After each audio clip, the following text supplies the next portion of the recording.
สบายดีพี่น้องสบายดีเด้อพี่น้องเด้อมื้อนี้เฮาก็ได้กาบแตงโมหมากโมนะกาบหมากโมเปลือกหมากโมว่าสิไปให้ลูกนางจอยว่าเพิ่นสิกินบ่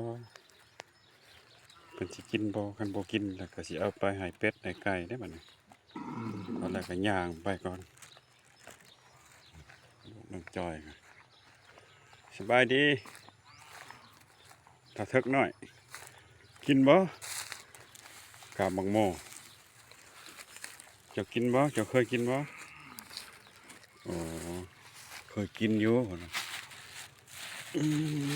เจ้าเคยกินบ่เคยกินก็สิให้กินเจ้าบ่กินแล้วก็ค่อยสิเอาไปให้โอ้หมักเด้อว้ายฮักกะโหได้ว่าเพิ่นกิ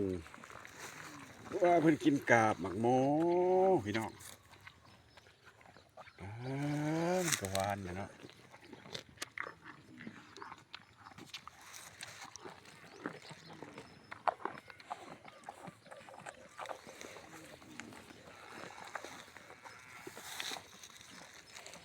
โอ้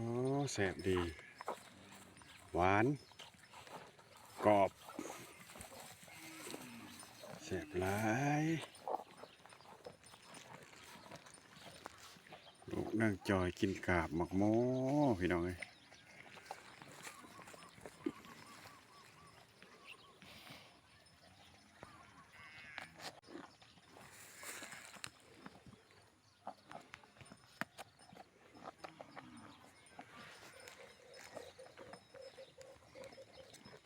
แซ่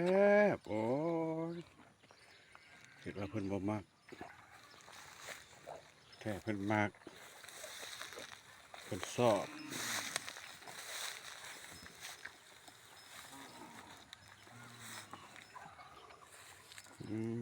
ขนาดก็เอามาให้กินอีก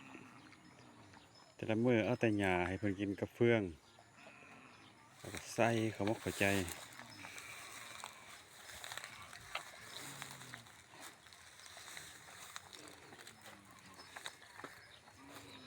ว้า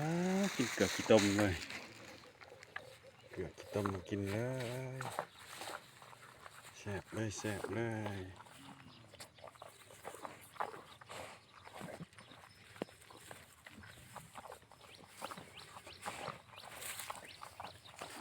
แซ่บเลยแซ่บเลยแซ่บเลยนะพี่น้องเด้อเอากาบมังโม่มาให้ลูกนั่งจอยรับประทานอาหารแซ่บซ้อยอาหารแรง